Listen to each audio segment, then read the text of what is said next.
Welcome to Cartoonist Kayfabe. My name is Ed Piskor. I am Jim Rugg. And we're going to be taking a look at JAE's Spider-Man issues, man. 41 to 43, the Storm Warning storyline, Jimmy.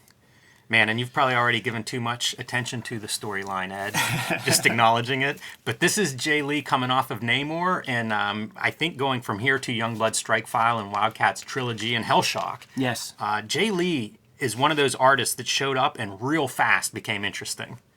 We did the first story he did for Marvel Comics when he was just a teenager. It was that Beast story that would have been in Marvel Comics Presents.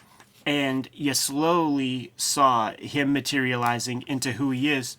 And that's the way this would have to work. At first I was thinking like, wow, he just showed up fully formed. But then I forgot about that one story where remnants, like little bits of that Marvel House style, the stuff that gets you in the door, but then he very quickly became himself. And in order to do that, you have to disobey the status quo. One thing off the bat that you see with this artwork is the dude is using fine liners like rapidographs. That was such a no-no in old comic book inking. But this guy's going to show you, this kid's going to show you sort of how it's done. I love that panel. Doing these expressive things like this, just adding lots of wires, like you could still tell that's JAE. Yeah, and I see a little Sienkiewicz influence in this art, and he's working through various influences, but adding that fine line to his kind of like big blocky blacks, because the blacks were something that I think is partially I'm working fast, and if you look at his Namor run, you'll see a lot of those kind of blacks, and it looks really cool. I think adding that fine line here is like the next ingredient that he puts in there, and if you look at his modern stuff, his stuff that follows this over the next 30 years almost, you'll see that become more and more of his style. But I really like that mashup of like spotting the blacks heavily and then having that fine line next to it. Jimmy, this is Peter Parker. Man, he needs an eyebrow appointment. This is a really strange everything. It's Batman. It's Batman, right? This image, I swear it's in like the trailer, like the opening sequence in the animated series. I'm surprised that editorial would let that go. Totally. Because that's Bruce Timm's Batman in specific. It's not even close, but maybe they're having some fun. One of the draws for me back in the day was Iron Fist. This was Iron Fist coming back from the dead too, and I thought that was a cool character. And me too. Who better than JAE to draw Iron Fist? Absolutely, man. These were comics that I were picking up in the flea market, the Iron Fist and stuff. Loved the green and yellow. Because he wasn't really used when we were kids, I mythologized him a bit, and I would just pick up any comics he had. And in fact, some of my early comics, dude, I'm missing one tub of artwork that has like the key stuff. And I drew Colleen Wing and Misty Knight as the female Iron Fist and Power Woman, and it's like my favorite comics I ever made. Like when I was a kid, you still have the same costume but cleavage. That sounds really good. I got into Iron Fist because of like those Marvel Universe updates, because he was dead whenever I was reading, but he looked so cool in those. Yeah. So it was like one picture to go on, but it was like, yeah, that dude should be. Where's his comic book at? My main connection at the Woodlawn Flea Market down the street. He was holding weight, man, in Power Man Iron Fist comics, standard Iron Fist. A ninja in the Marvel Universe. Come on, man, sign me up. And I had Shang-Chi's too. Not even perspective on that. No, I was gonna say, like, there's nothing to this wall. You see that hole in the wall, and there's no dimensionality to it. And it doesn't matter. No, it doesn't. It's interesting. It's really cool that he could pull that stuff off. This kind of drawing I really love. There's Peter Chung in this. Yes. Yeah, that's a good call. Yeah, it's really... And he was that way from the get-go. Even if you go back to The Beast, you can see these elongated figures and some interesting choices in what to distort. TCR, man. Putting in some ad dollars. I love these vertical panels with the buildings. So awesome. But there's nothing on this page. You can see he is dashing this stuff out quick. I like that Dark Spider-Man also. Giving you those money shots, yeah, for sure. He bulks up Spider-Man quite a bit. All the black in the like the red part of his costume, I think that's something you don't see a lot of, and it really plays up like this. Gives Spider-Man the dark edge. I really like when he will just completely make the blue part black and just allow that red to show. That's really freaking sharp. Here's Danny Rand doing some meditation. I was looking at this, and it looks like, once again, speaking to the speed, he's putting in a black area and then just cutting in these candles with pure white. Like, you see brushstrokes in there. You see a ton of it in this panel too. I think this is white media. I think that's scraping. Those very fine lines there that are scratchy. Very interesting technique here, man. Like, when you look for reference for like big, corporate building with the marble walls, how do you draw that? He pulls it off pretty well right there. And there's no like. There's that image, man. It's so good that they put it in the corner box. That is sweet. There's a lot of fake perspective throughout this. Yeah, he doesn't want to be drawing buildings. Is timing, but there's your money shot. You talk about those, and each of these issues has several of those. Mm-hmm. It's the era, man. I mean, this is what would probably excite Rob and Jim Lee to put them on the docket. Like those spider webs. Really cool spider webs, man. They look so gross. Those look like the spider webs that you walk through in some building or something, and it's just the most disgusting thing to get on you. That feels like it. He really figured out his speed thing, man. You get a bunch of silhouettes on every page.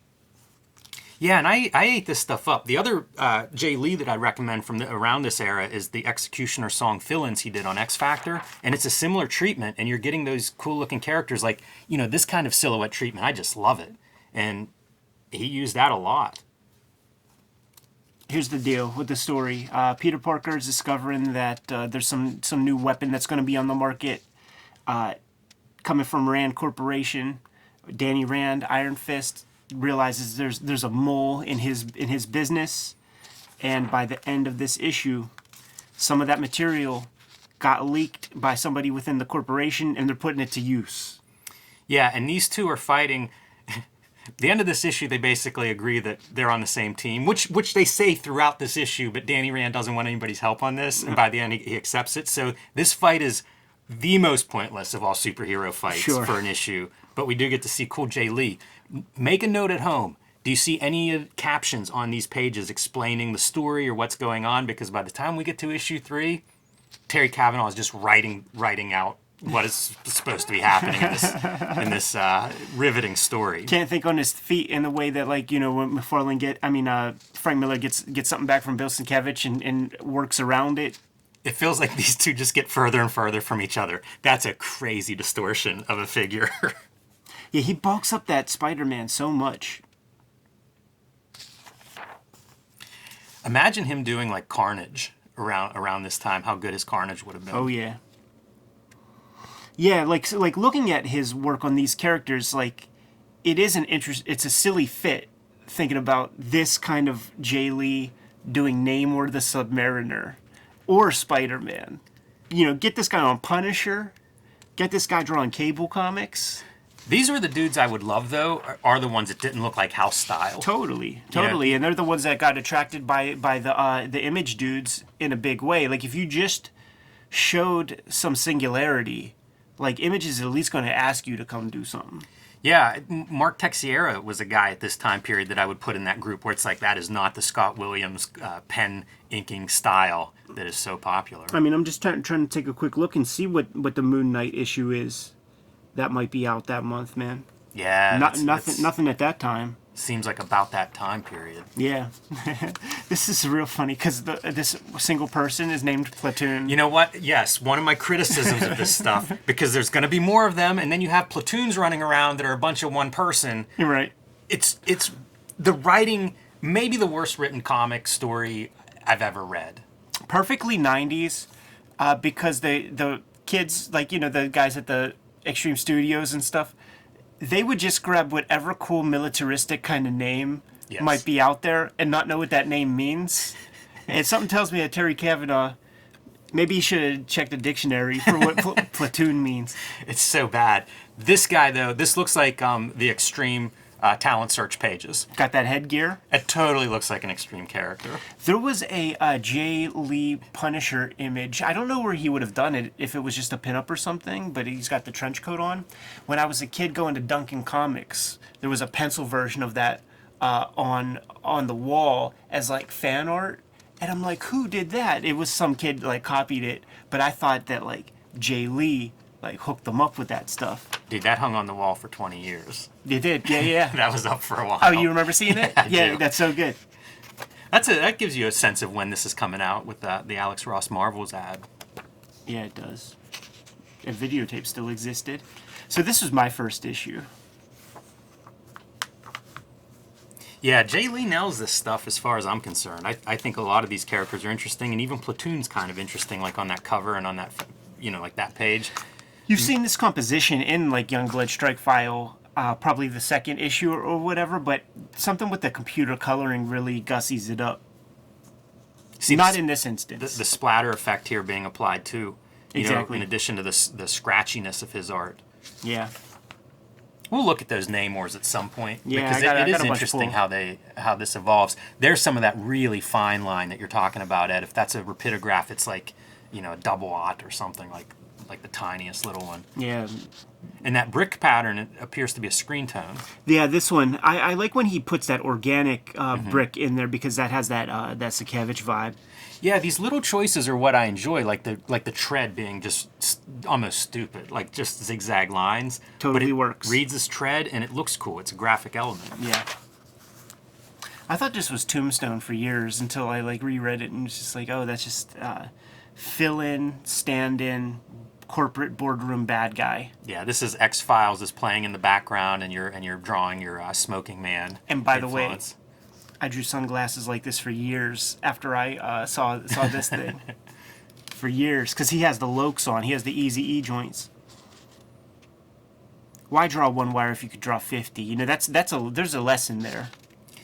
And these are the dudes behind the armor that they're trying to sell. So that'll be one of the subplots in this wonderful story. Remember when Steve Young would get concussions every week? Like every single week he would get a concussion? Oofa. Now it's a buddy comedy. Now it's a buddy film. Yeah, they're done punching each other. And I think Iron Fist's bike is like a self-driving bike. This is like a Heat Vision and Jack kind of scenario, because like they're ready to go and Spider-Man's going to swing into action, and Iron Fist like whistles for his bike to come through the window. It's got a keyboard on the front shock in case if Like a guitar. a moment of inspiration hits you. I heard that every room in Prince's house is wired for sound. Maybe Iron Fist has similar inspirations. Can you even call that a tangent? Yeah. Can't call it perspective. The mailman.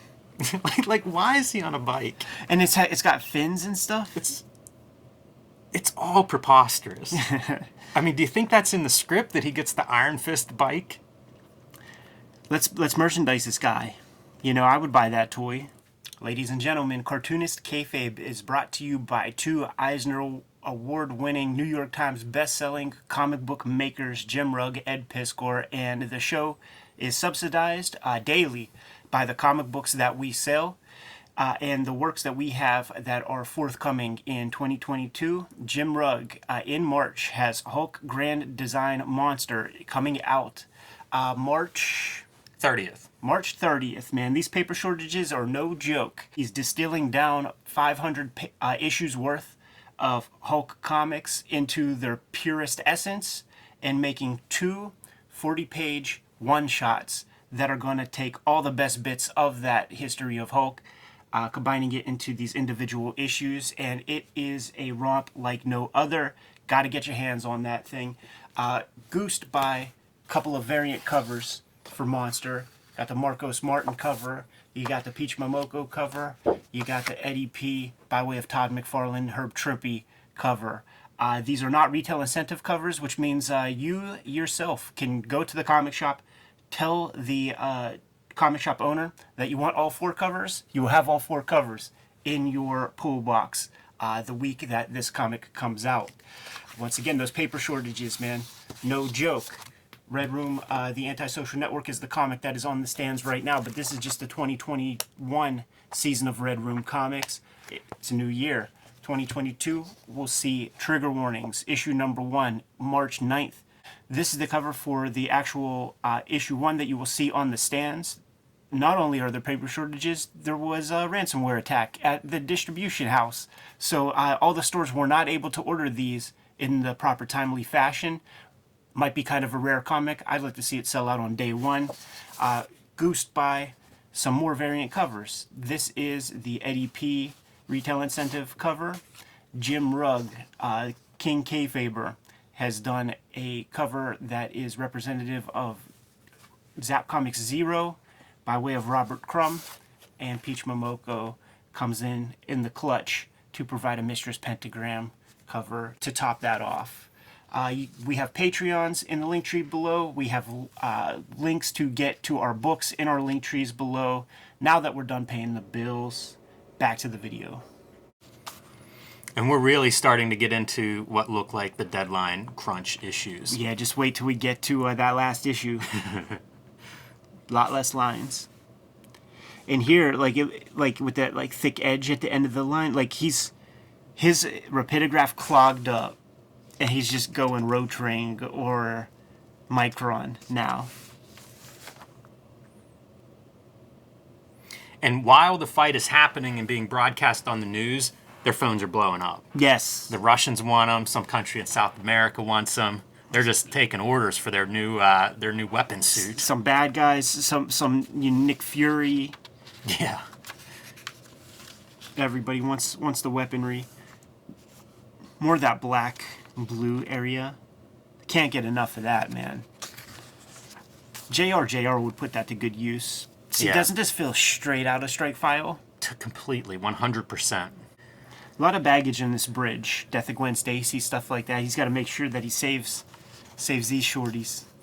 Yeah, in fact, he makes a parachute out of spider webs and throws one of the hostages off the top. Yeah. Hope he gave a little instruction on the landing. Yeah, run a little bit when you land. And lean back, man. Your spinal will thank you. I love this piece right there. Because the hand still looks effortless. Like, it's like just the fingertips. You know, it feels super heroic to me, dude. Like, just the fingertips are needed to touch that wall to save you. I'm not even straining. So I was into Jay Lee at this time, and I'd read interviews and stuff with him, and he would talk about like doing up to 9 pages a day. Yes. Inks, pencils and inks. Yes. Just wild. He must have been saying yes to everything that crossed his path. And I think he was young when he started, like 19 or something, whenever he starts working. And he figured stuff out, you know. He figured out an exciting style that did the job. I think that's really important. That would be my takeaway from his stuff, is that it just didn't look like anybody else's. And it was exciting, like you say, Ed. Like I said, I was into this stuff, so it definitely made a mark. And if you liked his art, you kind of had to just buy his comics. It wasn't like there was a studio churning this stuff out. There was Man, that's raw. yeah. So, some of this kind of stuff, it brings me back to going to like Pittsburgh Comic-Con, and you see the artists, professional cartoonists, guys who would do like a weird Vertigo miniseries, something like that. They would have their entire issues worth of stuff in those little portfolio books, and just like marveling at all the white media, the white acrylic paint put down over top of black ink, whatever, and just thinking like they just think differently than I do. Broadcasting on the Brooklyn Bridge, being very cogent and articulate while while a cop gets punched in the face right next to her. By like a robot. Yeah. And then it's like a few words from our sponsor. Yeah, this feels like the interns like filling in word balloons and stuff, trying to get this thing to the printer on time. Now start counting the narrative boxes. Yes. And here comes the platoon of platoons.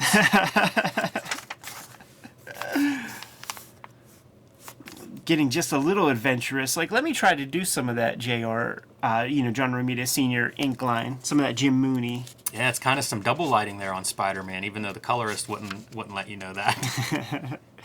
You don't see it often. Very, kind of fisheye lens. Kind of camera angle.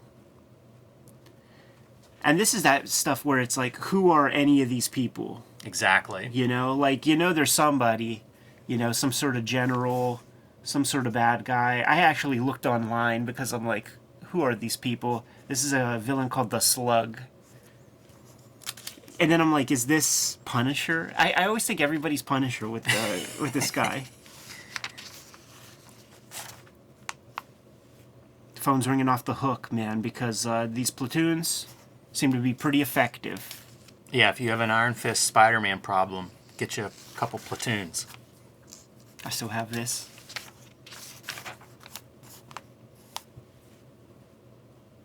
Look at those arched backs, man. I think I have an Iron Man flying in the Hulk Grand Design in that pose. In crow position. We're starting to get even more blacks on the page, Jimmy. Look at that panel. This one's almost equally raw. You know, there's no attention. We talk about like dumb lines and deadline lines and stuff like that. You look at the way it's just blobs of black. Like there's no attention to feathering or thin, thick, thin. We are not far from the Herb Trimpe splash in that famous Frank Miller Yes. Marvel Team Up annual. And then take a look. He's got the little webcam.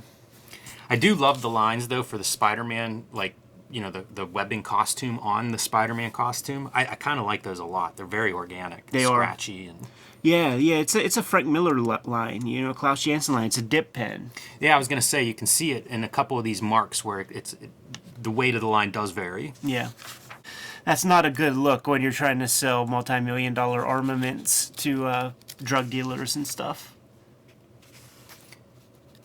I like Peter Chung silhouette right there. Is this a reference to Batman? Like Batman was looking into this armor? Yeah, I don't know. That's funny if Jay Lee's out here just like fishing for different jobs. Okay, DC, I could do Batman. There's that thick. Yeah, that's a big Spider-Man right there. Retain the McFarlane eyes. That was the mandate. That's the interesting thing, dude. Like when you show up and you're right, and you're getting pushback from Tom DeFalco, editor-in-chief, but then they're forced to adopt it, you gotta have some chip on your shoulder after that. Especially if it's like a Tom DeFalco written issue, that's gotta make your dick hard, dude. These early computer coloring is funny. It's just roll through your spectrum Little here. Roy G. Biv on the page, and I feel like Jay Lee gets mad when he has to do like a 5-panel page. A lot of figures there. Yeah, so he'll put most of them in silhouette.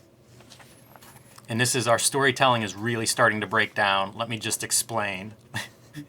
Let me show and tell what is supposed to be going on here. And he's not even gussying up the panel compositions anymore. So this is all the bad guys and like Nick Fury or whoever this is. They're like, you know what? Later for your platoons, man. We don't need them. We don't need these guys. They ain't doing shit. I do love the line work. Get it done quick, man. Rob Liefeld just called, and I'm working on chapel pages for $900 a page. I just keep looking for Moon Knight. Maybe Moon Knight was done at this time. Yeah, it could be.